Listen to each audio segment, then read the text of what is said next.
ಹರೇ ಶ್ರೀನಿವಾಸ. ನಿನ್ನೆಯ ದಿನ ಹರಿಕಥಾಮೃತ ಸಾರದ ಮೊದಲನೇ ಶ್ಲೋಕದ ಅರ್ಥವನ್ನು, ಅನುಸಂಧಾನವನ್ನು, ಭಗವಂತನ ಸ್ಮರಣೆಯನ್ನು ಮಾಡಿದ್ದೇವೆ. ಇವತ್ತಿನ ದಿನ ಎರಡನೆಯ ಶ್ಲೋಕದ ಅರ್ಥಾನುಸಂಧಾನ ಮಾಡುವುದಕ್ಕಿಂತ ಮುಂಚಿತವಾಗಿ ಕೆಲವೊಂದು ವಿಷಯಗಳನ್ನು ಚರ್ಚೆ ಮಾಡೋಣ. ಯಾವುದೇ ಒಂದು ಶ್ಲೋಕವನ್ನಾಗಲಿ, ಯಾವುದೇ ಪಾರಾಯಣ ಮಾಡಬೇಕು ಅಂತಂದ ಹೇಳಿಕೊಂಡಾಗಲಿ ನಮಗೆ ಅದರ ಹಿನ್ನೆಲೆ ಏನು, ಯಾವುದಕ್ಕೋಸ್ಕರವಾಗಿ ಮಾಡಿದ್ದಾರೆ, ಇವೆಲ್ಲವುಗಳನ್ನು ತಿಳ್ಕೊಂಡಾಗ ನಮಗೆ ನಂಬಿಕೆ ಬರುತ್ತೆ ಅಂತ ಹೇಳಿ. ಯಾಕಂದರೆ ಮನುಷ್ಯರಿಗೆ ಸಂಶಯಗಳೇ ಜಾಸ್ತಿ. ಅದನ್ನು ಅರ್ಥ ಅನುಸಂಧಾನ ಮಾಡುವುದಕ್ಕಿಂತ ಮುಂಚಿತವಾಗಿ ನಾವು ಅದಕ್ಕೆ ಪ್ರಶ್ನಾರ್ಥಕದ ರೂಪದಲ್ಲಿಯೇ ನಾವು ಹಲವಾರು ಪ್ರಶ್ನೆಗಳನ್ನು ನಮ್ಮ ಮನಸ್ಸಿನಲ್ಲಿ ಹುಟ್ಟು ಹಾಕ್ಕೊಳ್ತೇವೆ. ಅದನ್ನೆಲ್ಲ ಬಗೆಹರಿಸಿಕೊಳ್ಳಲಿಕ್ಕೆ ಒಂದು ವಿಚಾರವನ್ನು ತಿಳಿದುಕೊಳ್ಳೋಣ. ಹರಿಕಥಾಮೃತ ಸಾರವನ್ನು ರಚನೆ ಮಾಡಿದವರು ಯಾರು ಅಂತ ನಮಗೆ ಗೊತ್ತೇ ಇದೆ, ಶ್ರೀ ಜಗನ್ನಾಥದಾಸರು. ಅದನ್ನು ಕೇಳಿಸಿಕೊಂಡವರು ನೇರವಾಗಿ ಅವರ ಶಿಷ್ಯರಾದಂತಹ ಶ್ರೀಧ ವಿಠಲರು. ಅವರನ್ನು ಕರ್ಜಗಿ ದಾಸಪ್ಪರು ಅಂತ ಹೇಳಿ ಕರಿತಾ ಇದ್ವಿ. ಅವರು ನೇರವಾಗಿ ಹರಿಕಥಾಮೃತ ಸಾರವನ್ನು ಜಗನ್ನಾಥದಾಸರು ಹೇಳುವಾಗ ಅದನ್ನು ನೇರವಾಗಿ ಕೇಳಿಸಿಕೊಂಡಂತಹ ಮಹಾನುಭಾವರು ಶ್ರೀಧ ವಿಠಲರು. ಅಂತಹ ಪುಣ್ಯ ನಮಗೆ ಯಾರಿಗೂ ಇಲ್ಲ, ನೇರವಾಗಿ ಇಲ್ಲ.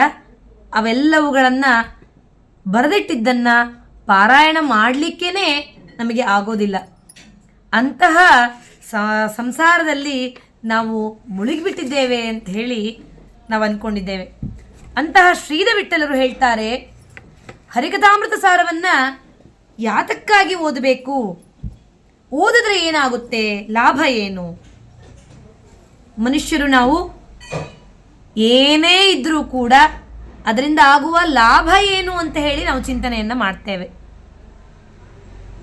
ಯಾವುದೇ ಕೆಲಸ ಕಾರ್ಯಗಳನ್ನು ನಾವು ತೆಗೆದುಕೊಳ್ಳಿ, ಕೆಲಸ ಮಾಡಲಿ, ಕಾರ್ಯ ಮಾಡಲಿ, ದೇವರ ಸೇವೆ ಮಾಡಲಿ ಕೂಡ ಅದರಿಂದ ಲಾಭ ಏನು ನನಗೆ ಅನ್ನುವುದನ್ನು ನಾವು ಚಿಂತನೆಯನ್ನು ಮಾಡ್ತೇವೆ. ಅದಕ್ಕೆ ಶ್ರೀಧ ವಿಠಲರು ಹೇಳ್ತಾರೆ, ಹರಿಕಥಾಮೃತ ಸಾರವನ್ನು ಪಠಿಸೆ. ಯಾರು ಹರಿಕಥಾಮೃತ ಸಾರವನ್ನು ಪಠಣೆಯನ್ನು ಮಾಡ್ತಾರೆ, ಶ್ರವಣವನ್ನು ಮಾಡ್ತಾರೆ, ಅಂಥವರಿಗೆ ಏನಾಗುತ್ತೆ, ಕುರುಡು ಕಂಗಳ ಪಡೆವ. ಕುರುಡ ಅಂದರೆ ಕಣ್ಣಿಲ್ಲದೆ ಇರುವವನು ಕಣ್ಣುಗಳನ್ನು ಪಡಿತಾನಂತೆ. ಅದೇಗೆ ಸಾಧ್ಯ ಅಂತ ಹೇಳಿ ನಾವು ಹೇಳ್ತೀವಿ. ಯಾರು ಶ್ರದ್ಧಾಭಕ್ತಿಗಳಿಂದ ಅದನ್ನು ಪಠಣೆಯನ್ನು ಮಾಡ್ತಾರೋ, ಪಾರಾಯಣವನ್ನು ಮಾಡ್ತಾರೋ ಅಂಥವರಿಗೆ ಎಷ್ಟೋ ಜನಕ್ಕೆ ಆದದ್ದು ಉದಾಹರಣೆಗಳು ಹಲವಾರುಗಳನ್ನು ನಾವು ಕೇಳ್ತೇವೆ. ಅದನ್ನು ಹೇಳ್ತಾರೆ ಶ್ರೀಧ ವಿಠಲರು. ಬದಿರನಿಗೆ 2 ಕಿವಿಗಳು ಬಾಳ್ಬು ಅಂದರೆ ಕಿವಿಗಳು ಇರಲಾರದವನಿಗೆ ಕಿವಿಗಳು ಕೇಳಿಸ್ತಾವಂತೆ. ಮುಪ್ಪಿನ ಅವಸ್ಥೆಯಲ್ಲಿ ಇರುವವನಿಗೆ ಹರಿಕಥಾಮೃತ ಸಾರವನ್ನು ಪಠಣೆಯನ್ನು ಮಾಡಿದರೆ, ಅಥವಾ ಅವನಿಗೆ ಪಠಣೆಯನ್ನು ಮಾಡೋಕ್ಕಾಗ್ತಿಲ್ಲ, ಶ್ರವಣವನ್ನು ಮಾಡಿಯಾದರೂ ಅವನು ಮೋಕ್ಷವನ್ನು ಪಡ್ಕೊಳ್ಬಹುದಂತೆ. ಬರಡು ಹೈನಾಗುವುದು ಕೇಳಿದರೆ, ಹಸು ಹಾಲು ಕೊಡ್ತಾ ಇಲ್ಲ ಅಂತಂದಾಗ ಅದರ ಮುಂದೆ ಕುಳಿತುಕೊಂಡು ಹರಿಕಥಾಮೃತ ಸಾರವನ್ನು ಪಠಣೆಯನ್ನು ಮಾಡಿದಾಗ ಅದು ಹಾಲು ಕೊಡುತ್ತಂತೆ. ಕೊರಡು ಪಲ್ಲವಿಸುವುದು, ಎಂತಹ ಬರಡು ಜಾಗ ಇದ್ದರೂ ಕೂಡ ಹಸಿರಾದ ಎಲೆಗಳಿಂದ ಅದು ನಳನಳಿಸ್ತಂತೆ ಆ ಒಂದು ಹೊಲ ಗದ್ದೆಗಳು. ಅಂದರೆ ಅಷ್ಟು ಶಕ್ತಿ ಇದೆ ಆ ಒಂದು ಹರಿಕಥಾಮೃತ ಸಾರಕ್ಕೆ ಅಂತೇಳಿ. ಎಲ್ಲರೂ ಪಾರಾಯಣ ಮಾಡ್ತಾರೆ, ನಾನು ಮಾಡ್ತೀನಿ, ಅವರು ನನಗೆ ಫೋರ್ಸ್ ಮಾಡ್ತಾ ಇದ್ದಾರೆ ಮಾಡು ಅಂತ, ಅದಕ್ಕೋಸ್ಕರವಾಗಿ ಮಾಡ್ತಾ ಇದ್ದೇನೆ, ಖಂಡಿತವಾಗಿ ಅದರಿಂದ ಫಲ ಪ್ರಾಪ್ತಿ ಆಗೋದಿಲ್ಲ. ಅವರು ಹೇಳಿದ್ರು, ಇವರು ಹೇಳಿದ್ರು, ಖಂಡಿತ ಇಲ್ಲ. ನಾವು ಅದನ್ನು ಮಾಡುವಂತಹ ದೀಕ್ಷೆಯನ್ನು ತೆಗೆದುಕೊಳ್ಳಬೇಕಂತೆ. ಅದನ್ನು ನಮ್ಮ ಒಂದು ಇಷ್ಟಾರ್ಥಗಳು ಆಗೇ ಆಗುತ್ತೆ ಅನ್ನುವಂತಹ ಬಲವಾದ ಭರವಸೆಗಳು ನಮ್ಮಲ್ಲಿ ಇರಬೇಕು. ಅಂತಹ ದೀಕ್ಷೆಯನ್ನು ತೆಗೆದುಕೊಂಡಾಗ ಮಾತ್ರ ನಮ್ಮ ಐಹಿಕ ಇಷ್ಟಾರ್ಥದ ಜೊತೆಗೆ ಮೋಕ್ಷವನ್ನು ನಾವು ಸಂಪಾದನೆ ಮಾಡಬಹುದು ಅಂತ ಹೇಳಿ ಹರಿಕಥಾಮೃತ ಸಾರವನ್ನು ಓದಿದಾಗ ಬರುತ್ತೆ ಅಂತ ಹೇಳ್ತಾರೆ. ಇವಾಗ ನಡೀತಾ ಇದೆ, ನಾನು ಕೇಳಲ್ಪಟ್ಟೆ 32 ಸಂಧಿಗಳನ್ನು ಪಾರಾಯಣ ಮಾಡಿ 208 ಬಾರಿ ಅಂತ ಹೇಳಿ. ಎಲ್ಲರಿಗೂ ಮಾಡುವುದಕ್ಕೆ ಆಗೋದಿಲ್ಲ. ಅಂಥವರು ಏನು ಮಾಡಬೇಕಪ್ಪ? ಅಯ್ಯೋ, ನನಗೆ ಮಾಡೋಕ್ಕಾಗೋದೇ ಇಲ್ವಲ್ಲ. ಅಟ್ಲೀಸ್ಟ್ ಒಂದು ಅಧ್ಯಾಯವನ್ನು ಪಠಣೆಯನ್ನು ಮಾಡಿ ಅಂತ ಹೇಳ್ತಾರೆ. ಒಂದು ಅಧ್ಯಾಯವನ್ನು ಪಠಣೆಯನ್ನು ಮಾಡಿದಾಗ ಏನಾಗುತ್ತೆ? ಹರಿಕಥಾಮೃತಸಾರವನ್ನು ಓದಿದ್ರೆ ಕೇಳಿದ್ರೆ ಆಯುರ, ಆರೋಗ್ಯ, ಸುಖ, ಗಾಂಭೀರ್ಯ, ಐಶ್ವರ್ಯ, ವಿಜ್ಞಾನ, ಯಶ, ಧೈರ್ಯ, ಬಲ, ಸಮಸಹಾಯ ಎಲ್ಲವೂ ಕೂಡ ಲಭಿಸತ್ತೆ ಅಂತ ಹೇಳಿ. ವಿಜ್ಞಾನ ಅಂತಂದರೆ ಸೈನ್ಸ್ ಅಲ್ಲ. ವಿ ಅಂತಂದರೆ ವಿಷ್ಣು. ವಿಷ್ಣುವಿನ ಬಗೆಗಿನ ಜ್ಞಾನವನ್ನು ಸಂಪಾದನೆ ಮಾಡಿದಾಗ ಮಾತ್ರ ಇವೆಲ್ಲವುಗಳು ಕೂಡ ನಮಗೆ ಲಭಿಸತ್ತೆ ಅಂತ ಹೇಳಿ ಇದರಿಂದ ನಾವು ತಿಳ್ಕೊಳ್ಬಹುದು. ಇದರಲ್ಲಿ 32 ಸಂಧಿಗಳಿವೆ. 900ಕ್ಕಿಂತ ಹೆಚ್ಚಿನ ಸಂಖ್ಯೆಯಲ್ಲಿ ಶ್ಲೋಕಗಳಿವೆ. ಇಷ್ಟುಗಳನ್ನು ಮಾಡಲಿಕ್ಕೆ ನನಗೆ ಪುರ್ಸೊತ್ತಿಲ್ಲ, ಪಾರಾಯಣ ಮಾಡಲಿಕ್ಕಾಗಲ್ಲ. ಒಂದು ಅಧ್ಯಾಯವನ್ನು ಪಠಣೆ ಮಾಡ್ತೀನಿ, ಹೋಗ್ಲಿ, ನಂಗೆ ಪಠಣೆ ಮಾಡಲಿಕ್ಕಾಗೋದಿಲ್ಲ, ಕೇಳಿಸ್ಕೊಳ್ತೀನಿ. ಆಯುರ, ಆರೋಗ್ಯ, ಧೈರ್ಯ ಮತ್ತು ವಿಜ್ಞಾನ ಎಲ್ಲವೂ ಕೂಡ ಲಭಿಸತ್ತೆ ಅಂತ ಹೇಳಿ ಅತ್ಯಂತ ಸೊಗಸಾಗಿ ದಾಸರು ನಮಗೆ ತಿಳಿಸಿಕೊಟ್ಟಿದ್ದಾರೆ. ಭಗವಂತ ನಮಗೆ ಒಳಗೆ ಹೊರಗೆ ಎಲ್ಲ ಕಡೆಯೂ ಕೂಡ ಸರ್ವತ್ರ ವ್ಯಾಪ್ತನಾಗಿದ್ದಾನೆ. ಅಲ್ಲಿದ್ದಾನ ಪ್ರಹ್ಲಾದರಾಜನನ್ನ ಹಿರಣ್ಯಕಶಿಪು ಕೇಳದಂಗೆ ಆಯಿತು. ಪರಮಾತ್ಮ ಇಲ್ಲಿದ್ದಾನ ಅಂತ ಪ್ರಹ್ಲಾದರಾಜರನ್ನ ಹಿರಣ್ಯಕಶಿಪು ಕೇಳಿದಾಗ ಪ್ರಹ್ಲಾದರಾಜರು ಒಂದೇ ಮಾತು ಹೇಳಿದ್ದು, ಎಲ್ಲ ಕಡೆಯೂ ಸರ್ವವ್ಯಾಪನಾಗಿದ್ದಾನೆ ಪರಮಾತ್ಮ ಅಂತ ಹೇಳಿ ಪ್ರಹ್ಲಾದರಾಜರು ಅಂದಾಗ ಆ ಕಂಬದಲ್ಲಿ ಒಡೆದಾಗ, ಕಂಬಕ್ಕೆ ಹಾಕಿ ಹಿರಣ್ಯಕಶಿಪು ಒಡೆದಾಗ ಅಲ್ಲಿಂದ ನರಸಿಂಹದೇವರ ಅವತಾರವನ್ನು ತಾಳಿ ತಾನು ಎಲ್ಲ ಕಡೆ ಸರ್ವವ್ಯಾಪನಾಗಿದ್ದೇನೆ ಅಂತ ಹೇಳಿ ತೋರಿಸಿಕೊಟ್ಟಿದ್ದಾನೆ ಭಗವಂತ ಎನ್ನುವಂತಹ ಜ್ಞಾನ ನಮಗೆ ಹರಿಕಥಾಮೃತ ಸಾರ ಪಠಣದಿಂದ ಬರುತ್ತೆ ಅಂತ ಹೇಳಿ ಹೇಳ್ತಾರೆ. ಮತ್ತೆ ಕತ್ತಲಲ್ಲಿ ಹೋಗಬೇಕಾದ್ರೆ ನಮಗೆ ಭಯ ಆಗುತ್ತೆ. ಒಬ್ಬರು ಯಾರನ್ನ ಜೊತೆಗೆ ಕರ್ಕೊಂಡು ಹೋಗ್ತೇವೆ. ಸಂಸಾರದ ದಾರಿಯಲ್ಲಿ ನಡೆಯಬೇಕಾದ್ರೆ ಅನೇಕ ಭಯಗಳಿರುತ್ತೆ. ಮದುವೆ ಆಗ ಬಂದ ಮೇಲೆ ಹೊಸ ಸಂಸಾರದಲ್ಲಿ ಎಲ್ಲರನ್ನ ಹೊಂದಿಕೊಂಡು ಹೋಗುವಂತಹ ಭಯ, ಅವರೇನಂತಾರೋ ಇವರೇನಂತಾರೋ ಅನ್ನುವಂತಹ ಭಯ, ಹೆಣ್ಣು ಮಕ್ಕಳಿಗೆ ಎಲ್ಲ ಹೆಣ್ಣು ಮಕ್ಕಳು ಎದುರಿಸುವಂತಹ ಒಂದು ಪ್ರಸಂಗ. ಅಂದರೆ ಸಂಸಾರ ಸಾಗರವೇ ಒಂದು ಚಿಂತೆಯಾಗಿದೆ ಅಂತ ಹೇಳಿ ಯಾರು ಅದನ್ನು ಅನುಸಂಧಾನ ರೂಪದಲ್ಲಿ ತೆಗೆದುಕೊಳ್ತಾರೋ ಅದು ಸಂಸಾರ ಅನ್ನುವುದು ಚಿಂತೆಯಾಗಿ ಉಳಿಯೋದಿಲ್ಲ. ಸಂಸಾರದಲ್ಲಿ ಪರಮಾತ್ಮನನ್ನು ಕಾಣುತ್ತಾ ಆ ಭಗವಂತನ ಸೇವೆ ಮಾಡ್ತಾ ಇರುವವರಿಗೆ ಆ ಚಿಂತೆನೇ ಇರೋದಿಲ್ಲ. ಮತ್ತೆ ಒಂದು ವಯಸ್ಸು ದಾಟಿದ ಮೇಲೆ ಹೀಗೆ ಇರ್ತೀವ ನಾವೆಲ್ಲರೂ ಕೂಡ? ಇಲ್ಲ, ಸರ್ವಥಾ ಇಲ್ಲ. ವಯಸ್ಸಾಗ್ತಾ ಆಗ್ತಾ ಮಕ್ಕಳಾಗುತ್ತೆ. ಮಕ್ಕಳಾದ ಮೇಲೆ ಅದೊಂದು ಚಿಂತೆ. ಯಾಕಂದರೆ ಮಕ್ಕಳು ಬೆಳೆಯುವ ಹಂತದಲ್ಲಿ ಅವರಿಗೆ ಕುಚೇಷ್ಟೆಗಳು, ಚೇಷ್ಟೆಗಳು ಎಲ್ಲವನ್ನು ತಡೆದುಕೊಳ್ಳುವಂತಹ ಒಂದು ಧೈರ್ಯ, ಮನೋಭಾವ ಎಲ್ಲ ತಂದೆ ತಾಯಿಗಳಿಗೆ ಬೇಕಾಗುತ್ತೆ. ಅವರು ಮಾಡುವಂತಹ ಚೇಷ್ಟೆಗಳಿಗೆ ಸಾಕಾಗಿ ಹೋಗುತ್ತೆ. ಆ ಒಂದು ಧೈರ್ಯ ಈ ಪಠಣದಿಂದ ಬರುತ್ತೆ ಅಂತ ಹೇಳಿ. ನಂತರದಲ್ಲಿ ವಯಸ್ಸಾದ ಮೇಲೆ, ವಯಸ್ಸು ದಾಟಿದ ಮೇಲೆ ಸಾಮಾನ್ಯವಾಗಿ ಎಲ್ಲ 60 ದಾಟಿದ ಮೇಲೆ, 50 ದಾಟಿದ ಮೇಲೆ ಸಾಮಾನ್ಯವಾಗಿ ಎಲ್ಲರಿಗೂ ಕಾಡುವಂತಹ ಪ್ರಶ್ನೆ ಏನಂತಂದರೆ, ಮಕ್ಕಳು ಮದುವೆ ಆಗುತ್ತೆ, ಮಕ್ಕಳಾಗುತ್ತೆ, ಅವರವರದೇ ಸಂಸಾರ ರೂಪದಲ್ಲಿ ಅವರು ಪ್ರಾರಂಭ ಮಾಡಿಕೊಳ್ತಾರೆ. ನಮಗೆ ಯಾರೂ ಇಲ್ಲ, ನಮ್ಮ ಜೊತೆ ಯಾರೂ ಇಲ್ಲ, ನಮ್ಮನ್ನು ನೋಡಿಕೊಳ್ಳುವವರು ಯಾರೂ ಇಲ್ಲ. ಹೆಣ್ಣು ಮಕ್ಕಳು ಇದ್ದವರಿಗೆ ಅಯ್ಯೋ ಗಂಡು ಮಕ್ಕಳಿಲ್ಲ. ಹೆಣ್ಣು ಮಕ್ಕಳನ್ನು ಮದುವೆ ಮಾಡಿ ಕೊಟ್ಟು ಕಳಿಸಿದ ಮೇಲೆ ನಾವಿಬ್ಬರೇ ಇರಬೇಕು, ನಮ್ಮನ್ನು ನೋಡಿಕೊಳ್ಳುವವರು ಯಾರೂ ಇಲ್ಲ. ಅಯ್ಯೋ ಇರಬೇಕಾಗಿತ್ತಲ್ಲ ಗಂಡು ಮಕ್ಕಳು. ಸಾಮಾನ್ಯವಾಗಿ ಎಲ್ಲ ಜನರ ಸಾಮಾನ್ಯವಾದ ಚಿಂತೆ. ನಾನು ಹಲವಾರು ಬಾರಿ ಎಲ್ಲರ ಮಾತಿನಲ್ಲಿ ಬಾಯಲ್ಲಿ ಕೇಳಿದ್ದೇನೆ. ನಮಗೂ ಕೂಡ ವಯಸ್ಸಾದ ಮೇಲೆ ಇದೇ ಚಿಂತೆ ಬರುತ್ತೆ. ಆದರೆ ಈ ಒಂದು ಹರಿಕಥಾಮೃತ ಸಾರದ ಜ್ಞಾನವನ್ನು ನಾವು ಪಡೆದಾಗ ಖಂಡಿತವಾಗಿ ಈ ಎಲ್ಲ ಮಾತುಗಳನ್ನು ನಾವು ಆಡಲೇಬಾರ್ದಂತೆ. ಯಾಕೆ ಆಡಬಾರ್ದು ಅಂತ ಹೇಳಿ ದಾಸರು ಹೇಳ್ತಾ ಇದ್ದಾರೆ.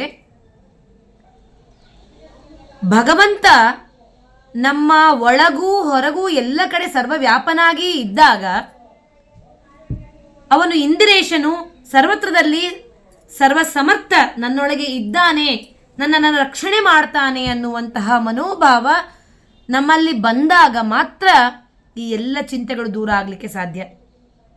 ಭಗವಂತ ನಮ್ಮ ಒಳಗೂ ಹೊರಗೂ ಅವನೇ ಇದ್ದು ನಮ್ಮನ್ನು ರಕ್ಷಣೆ ಮಾಡುವಾಗ ಮತ್ತೊಬ್ಬರು ನಮ್ಮನ್ನು ದಾರಿ ತೋರಿಸುವಂತಹವರು ಯಾಕೆ ಬೇಕು? ನಮ್ಮ ಮನೆಯಲ್ಲಿ ಮಕ್ಕಳು ಇದ್ದುಕೊಂಡು ನೋಡುವುದು ಯಾಕೆ ಬೇಕು? ಅಷ್ಟು ನಾವು ಇನ್ನೊಬ್ಬರ ಮೇಲೆ ಡಿಪೆಂಡೆನ್ಸಿ ಯಾಕೆ ಬೇಕು? ವಯೋಮಾನದಲ್ಲಿ ಆಗುವಂತಹ ಏನು ದೇಹಕ್ಕೆ ಆಗುವಂತಹ ಮುಪ್ಪೇನಿದೆಯಲ್ಲ, ಅದಕ್ಕೋಸ್ಕರವಾಗಿ ನಾವು ಭಯ ಪಡ್ತೀವಿ. ಅವು ಯಾವುದಕ್ಕೂ ನಾವು ಭಯ ಪಡಬಾರದು. ಯಾಕಂದರೆ ಹುಟ್ಟಿಸಿದಂತಹ ಭಗವಂತ ಆ ರಕ್ಷಣೆಯನ್ನು ಕೂಡ ಮಾಡ್ತಾನೆ ಅಂತ ಹೇಳಿ ಆ ನಂಬಿಕೆ ಇರಬೇಕು ನಮಗೆ. ಒಳಗೂ ಹೊರಗೂ ನೋಡಿಕೊಳ್ಳುವಂತಹ, ರಕ್ಷಣೆ ಮಾಡುವಂತಹ ಸರ್ವವ್ಯಾಪನಾದಂತಹ ಭಗವಂತ ನಮ್ಮನ್ನು ಕಾಪಾಡ್ತಾನೆ ಅನ್ನುವಂತಹ ಅಚಲವಾದ ನಂಬಿಕೆ ನಮ್ಮಲ್ಲಿ ಬರಬೇಕು.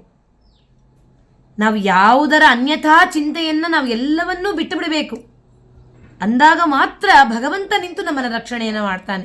ಯಾಕಂದರೆ ಸಂಪೂರ್ಣವಾದ ನಂಬಿಕೆ ಅವನ ಮೇಲೆ ಬರಬೇಕು, ಅಂದಾಗ ಮಾತ್ರ ಬರ್ತಾನೆ. ನಾವು ಮಹಾಭಾರತದಲ್ಲಿ ಕೇಳಿದ್ದೇವೆ, ದ್ರೌಪದಿಯ ವಸ್ತ್ರಾಪಹರಣ ಸಂದರ್ಭದಲ್ಲಿ ದ್ರೌಪದಿ ದೇವಿಗೆ ಕೃಷ್ಣ ಎಲ್ಲರನ್ನೂ ಕೇಳ್ಕೊಳ್ತಾಳೆ ಕಾಪಾಡಿ ಅಂತ. ಆದರೆ ಯಾರೂ ಮುಂದೆ ಬರುವುದಿಲ್ಲ, ಪಣಕ್ಕಿಟ್ಟುಬಿಟ್ಟಿರ್ತಾರೆ ಪಾಂಡವರು. ಅಂತಹ ಸಂದರ್ಭದಲ್ಲಿ ದ್ರೌಪದಿ ದೇವಿ ಕೃಷ್ಣ ಅಂತ ಕೇಳ್ಕೊಳ್ತಾಳೆ, ಆದರೂ ಕೂಡ ಬಂದಿರೋದಿಲ್ಲ. ಯಾಕೆ? ಅವಳಿಗೆ ಇನ್ನೂ ನಂಬಿಕೆ ಇರೋದಿಲ್ಲ, ಸೆರಗನ್ನ ಹಿಡ್ಕೊಂಡಿರ್ತಾಳೆ.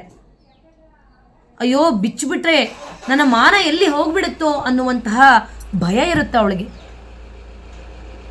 ಯಾವಾಗ ಅವಳು ಧೈರ್ಯ ತಂದುಕೊಂಡು ಆ ಒಂದು ಸೆರಗನ್ನ ಬಿಡ್ತಾಳೋ ತತ್ ಕ್ಷಣವೇ within A fraction of A second ಅಂತಾರೆ. ಅಂದರೆ ನಾವು ಕಣ್ಣು ರೆಪ್ಪೆಯನ್ನು ಅಲ್ಲಾಡಿಸೋದಕ್ಕೆ ಎಷ್ಟು ಸಮಯ ಬೇಕು? ತುಂಬ ಹೊತ್ತು ಹಿಡ್ಕೊತ್ತಾ ತುಂಬ ನಿಧಾನವಾಗಿ ರೆಪ್ಪೆಯನ್ನು ಅಲ್ಲಾಡಿಸ್ತೀವ? ಇಲ್ಲ. ಆ ರೆಪ್ಪೆಯನ್ನು ಅಲ್ಲಾಡಿಸೋದಕ್ಕಿಂತ ಮುಂಚಿತವಾಗಿ ಪರಮಾತ್ಮ ಬಂದ್ಬಿಟ್ಟು ದ್ರೌಪದಿ ದೇವಿಗೆ ವಸ್ತ್ರವನ್ನು ಧಾರೆ ಎರಿತಾನಂತೆ. ಅಂದರೆ ನಮಗೆ ಇದರಿಂದ ತಿಳ್ಕೊಳ್ಬೇಕಾದದ್ದು ಏನಿದೆ ಅಂತಂದರೆ, ಅಷ್ಟು ಅಚಲವಾದ ನಂಬಿಕೆ ಆ ಪರಮಾತ್ಮ ಮೇಲೆ ಇರಬೇಕು, ಆ ಧೈರ್ಯ ನಮಗೆ ಬರಬೇಕು ಅಂತ ಹೇಳಿ ದಾಸರು ಇದರಲ್ಲಿ ಹೇಳ್ತಾರೆ. ಅಡುಗೆ ಮನೆಯಲ್ಲಿರುವಂತಹ ಪದಾರ್ಥಗಳಲ್ಲಿ, ಕಾಲದಲ್ಲಿ, ದೇಶದಲ್ಲಿ, ಮಕ್ಕಳಲ್ಲಿ, ತಂದೆ ತಾಯಿಗಳಲ್ಲಿ, ಎಲ್ಲ ಒಂದು ಜೀವರಾಶಿಗಳಲ್ಲಿ ಪರಮಾತ್ಮ ಇದ್ದುಬಿಟ್ಟು ನಮ್ಮನ್ನು ಸಂರಕ್ಷಣೆಯನ್ನು ಮಾಡ್ತಾನೆ ಅನ್ನುವಂತಹ ಧೈರ್ಯ ನಮಗೆ ಬರಬೇಕು. ಅಧೈರ್ಯ ಯಾವತ್ತೂ ಹುಟ್ಟಬಾರದು, ನಮ್ಮ ಒಂದು ತಲೆಯಲ್ಲಿ ಚಿಂತನೆ ಬರಲೇಬಾರದು ಅಂತ ಹೇಳಿ. ಅಂತಹ ಒಂದು ಚಿಂತನೆ ನಮಗೆ ಬಂದುಬಿಟ್ರೆ ಈ ಒಂದು ಸಂಸಾರದ ಸಾಗರದಲ್ಲಿ ನಾವು ಕಿಂಚಿತ್ತೂ ಯೋಚನೆನೇ ಬರೋದಿಲ್ಲ ಅಂತ ಹೇಳಿ ದಾಸವರೇಣ್ಯರು ಈ ಮೂಲಕ ತಿಳಿಸ್ಕೊಡ್ತಾ ಇದ್ದಾರೆ. ಎಂಥ ಅದ್ಭುತವಾದಂತಹ ಚಿಂತನೆ ಹರಿಕಥಾಮೃತ ಸಾರದಲ್ಲಿ ಅಂತ ಹೇಳಿ. ಎರಡನೇ ನುಡಿ, ಜಗದುದರನತಿ ವಿಮಲ ಗುಣರೂಪಗಳ ನಾಲೋಚನದಿ ಭಾರತ ನಿಗಮತತಿಗಳಿಗತಿಕ್ರಮಿಸಿ ಕ್ರಿಯಾ ವಿಶೇಷಗಳ ಬಗೆ ಬಗೆಯ ನೂತನವ ಕಾಣುತ್ತ ಮಿಗೆ ಹರುಷದಿಂಪೊಗಳಿ ಹಿಗ್ಗುವ ತ್ರಿಗುಣಮಾನಿ ಮಹಾಲಕುಮಿ ಸಂತೈಸಲನು ದಿನವೂ. ಎಂತಹ ಅದ್ಭುತವಾದಂತಹ ಶ್ಲೋಕ. ದಾಸರು ಮಹಾಲಕ್ಷ್ಮೀ ದೇವಿಗೆ ನಮಸ್ಕಾರವನ್ನು ಮಾಡ್ತಾ ನಮ್ಮೆಲ್ಲರನ್ನೂ ಕಾಪಾಡು ಸಲಹು ತಾಯಿ ಅಂತ ಹೇಳಿ ಕೇಳ್ತಾ ಇದ್ದಾರೆ ಮಹಾಲಕ್ಷ್ಮಿ ತಾಯಿಯನ್ನು. ಲಕ್ಷ್ಮೀ ದೇವಿಯ ಸುಂದರವಾದ ವರ್ಣನೆ ಇದರಲ್ಲಿ ಮಾಡಿದ್ದಾರೆ ದಾಸರು. ಸಮಸ್ತ ಜಗತ್ತನ್ನು ತನ್ನ ಹೊಟ್ಟೆಯೊಳಗೆ ಇಟ್ಟುಕೊಂಡಿರುವಂತಹ ಆ ಭಗವಂತನ ಗುಣರೂಪಗಳನ್ನು, ಕ್ರಿಯೆಗಳನ್ನು ಅನಾದ್ಯನಂತ ಕಾಲದಿಂದ ಆಲೋಚನೆ ಮಾಡ್ತಿರುವವಳು ಯಾರು ಅಂತಂದರೆ ಮಹಾಲಕ್ಷ್ಮೀ ದೇವಿ. ಕ್ಷಣ ಬಿಡದೆ ಪ್ರತಿ ಕ್ಷಣವೂ ಕೂಡ ಪರಮಾತ್ಮನ ಗುಣರೂಪಗಳನ್ನು, ಕ್ರಿಯೆಗಳನ್ನು ವಿನೂತನವಾಗಿ ಚಿಂತನೆಯನ್ನು ಮಾಡ್ತಾಳಂತೆ. ನಾವು ಏನು ಮಾಡ್ತೀವಿ? ಉದಾಹರಣೆಯನ್ನು ತೆಗೆದುಕೊಳ್ಳಬೇಕಾದ್ರೆ, ಮದುವೆಯಾಗಿದ್ದಂತಹ ಹೊಸದರಲ್ಲಿ ನವದಂಪತಿಗಳು ಇದ್ದಂತಹ ಮನಸ್ಥಿತಿ, ನಂತರದಲ್ಲಿ 1-2 ವರ್ಷಗಳ ತರುವಾಯ ಇಷ್ಟೇನಾ ಸಂಸಾರದಲ್ಲಿ ಅನ್ನುವಂತಹ ಭಾವನೆ. ಆದರೆ ಲಕ್ಷ್ಮೀದೇವಿಗೆ ಒಂದು ಕ್ಷಣವೂ ಕೂಡ ಆಲೋಚನೆ ಬರಲೇ ಇಲ್ಲ ಅಂತ ಹೇಳ್ತಾ ಇದ್ದಾರೆ. ಅವಳು ಮಹಾಲಕ್ಷ್ಮಿ, ನಮ್ಮಂತಹ ಮಾನವ ಸ್ಥಿತಿ ಅಲ್ಲ. ಪ್ರತಿ ಕ್ಷಣವೂ ಎಡೆಬಿಡದೆ ಪರಮಾತ್ಮನ ಗುಣಕ್ರಿಯ ರೂಪಗಳನ್ನು ಆಲೋಚನೆ ಮಾಡುವಂತಹ ತಾಯಿ ಮಹಾಲಕ್ಷ್ಮೀ ದೇವಿ. ಮಹಾಲಕ್ಷ್ಮಿಗೆ ಎಲ್ಲವೂ ಗೊತ್ತಾಗುತ್ತಂತೆ, ಆದರೆ ಭಗವಂತನ ಬಗ್ಗೆ ಪರಿಪೂರ್ಣವಾಗಿ ಅವಳಿಗೂ ತಿಳಿಯುವುದಿಲ್ಲ ಅಂತ ಹೇಳ್ತಾರೆ. ಅನಾದ್ಯನಂತ ಅನಂತ ಗುಣ ಪರಿಪೂರ್ಣ ನಿತ್ಯ ಮುಕ್ತಳು ಅಕ್ಷರ ಪುರುಷಳು ಆದಂತಹ ಲಕ್ಷ್ಮೀ ದೇವಿಗೂ ಕೂಡ ಪರಮಾತ್ಮನಿಗೆ ಬಗ್ಗೆ ಸಂಪೂರ್ಣವಾಗಿ ತಿಳಿಯೋದಿಲ್ಲಂತೆ. ಬ್ರಹ್ಮಾದಿ ಸಕಲ ಚೇತನರಿಗಿಂತಲೂ ಅನಂತವಾಗಿ ಹೆಚ್ಚುಪಟ್ಟು ತಿಳಿದುಕೊಂಡಿದ್ದಾಳೆ ಮಹಾಲಕ್ಷ್ಮಿ. ಇಡೀ ಜಗತ್ತನ್ನೇ ತನ್ನ ಹೊಟ್ಟೆಯೊಳಗೆ ಇಟ್ಟುಕೊಂಡಿರುವಂತಹ ಭಗವಂತ ಅತ್ಯಂತ ಶುದ್ಧವಾದಂತಹ ಗುಣಗಳು, ರೂಪಗಳು, ಅವನ ಕ್ರಿಯೆಗಳನ್ನು ಲಕ್ಷ್ಮೀ ದೇವಿಯು ಅರಿತುಕೊಂಡಿದ್ದಾಳೆ. ಆಲೋಚನೆ ಮಾಡಿ ಲಕ್ಷ್ಮೀ ದೇವಿಯು ತಿಳಿಯುವಾಗ ಅವಳು ಯಾವುದೇ ಮಹಾಭಾರತ ಆಗಲಿ, ವೇದಾದಿ ಸಕಲ ಶಾಸ್ತ್ರಗಳನ್ನು ಕೂಡ ಅವಳು ಯಾವುದನ್ನು ಕೂಡ ನೋಡೋದಿಲ್ಲ. ಅವಳಿಗೆ ತಿಳಿಯುತ್ತೆ ಅದಾಗೆ ಸ್ವಾಭಾವಿಕವಾಗಿ. ಅಂತಹ ಲಕ್ಷ್ಮೀ ದೇವಿ ಅಂತ ಹೇಳಿ ಇದರಲ್ಲಿ ವರ್ಣನೆಯನ್ನು ಮಾಡ್ತಾ ಇದ್ದಾರೆ.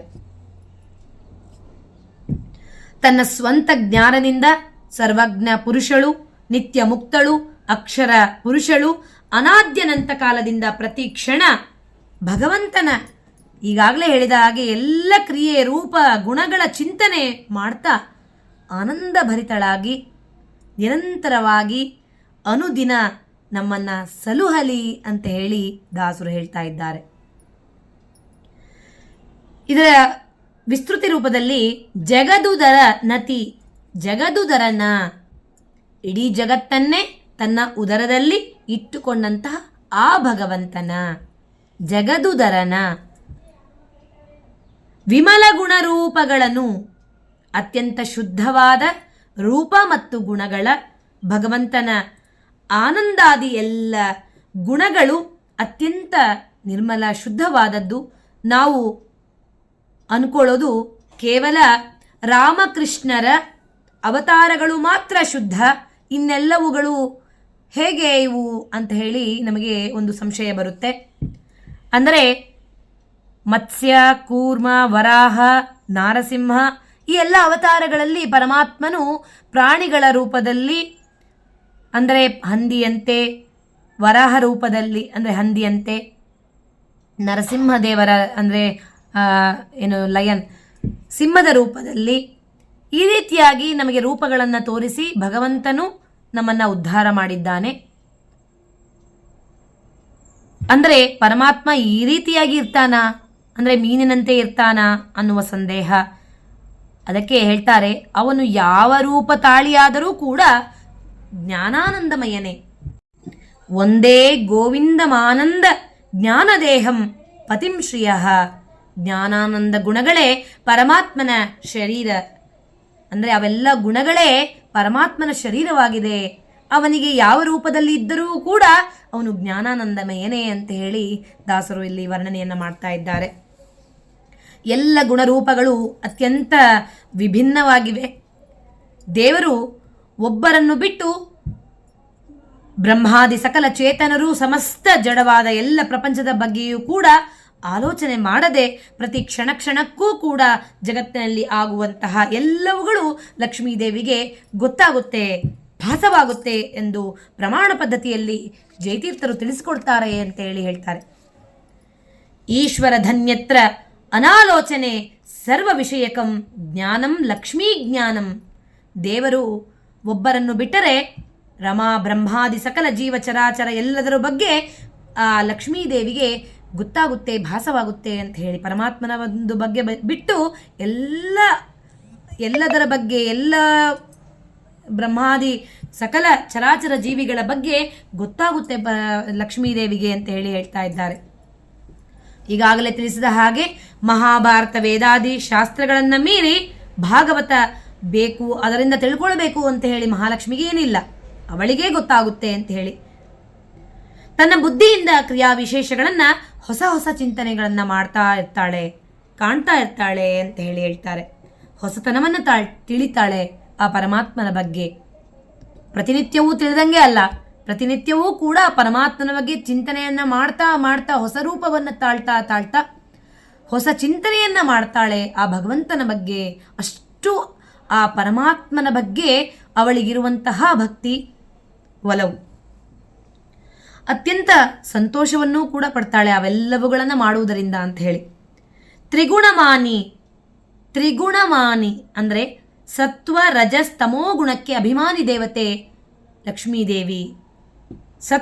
ಸತ್ವಗುಣಕ್ಕೆ ಶ್ರೀದೇವಿ, ರಜಸ್ ಗುಣಕ್ಕೆ ಭೂದೇವಿ, ತಮೋ ಗುಣಕ್ಕೆ ದುರ್ಗಾದೇವಿ ಅಂತ ಹೇಳಿ ಹೇಳ್ತಾರೆ. ಈ ರೀತಿ 3 ಗುಣಗಳಿಗೆ 3 ರೂಪಗಳಿಂದ ಯಾವಾಗಲೂ ಕೂಡ ನಮ್ಮನ್ನ ಎಲ್ಲರನ್ನೂ ಸಂತೈಸಲಿ ಅಂತ ಹೇಳಿ ಆ ಲಕ್ಷ್ಮೀದೇವಿಯನ್ನ ಕೇಳಿಕೊಳ್ಬೇಕು ಅಂತ ಹೇಳಿ. ಈ ರೀತಿಯಾಗಿ ಆ ಭಗವಂತನ ಬಗ್ಗೆ, ಲಕ್ಷ್ಮೀದೇವಿಯ ಬಗ್ಗೆ ಚಿಂತನೆಯನ್ನ ಮಾಡಿದಾಗ ಮಾತ್ರ ನಮ್ಮ ಎಲ್ಲ ಇಷ್ಟಾರ್ಥಗಳ ಜೊತೆಗೆ ಆ ಮೋಕ್ಷವನ್ನು ಪಡೆದುಕೊಳ್ಳಿಕ್ಕೆ ಹಾದಿಯನ್ನು ನಾವು ಮಾಡಿಕೊಳ್ಳಂಗಾಗುತ್ತೆ ಅಂತ ಹೇಳಿ ಈ ಒಂದು ಶ್ಲೋಕದಲ್ಲಿ ನಾವು ಅರ್ಥೈಸ್ಕೊಳ್ಬೇಕಾಗುತ್ತೆ. ಅದೇ ರೀತಿಯಾಗಿ ಮೊದಲೇ ಹೇಳಿದ ಹಾಗೆ, ದಾಸವರೇಣ್ಯರು ಹೇಳಿದ ಹಾಗೆ, ಸಂಸಾರದ ಬಗೆಗಿನ ಅನೇಕ ಚಿಂತೆಗಳನ್ನು ನಾವು ಬಿಟ್ಟು ಅಧೈರ್ಯವನ್ನು ಪಡೆದೇ ಧೈರ್ಯವಂತರಾಗಿ, ಇಂತಹದರಲ್ಲಿ ಧೈರ್ಯ ಬೇಕಂತೆ, ಇನ್ನೊಬ್ಬರ ಜೊತೆ ಗುದ್ದಾಡೋದರಲ್ಲಿ ಧೈರ್ಯ ಅಲ್ಲ.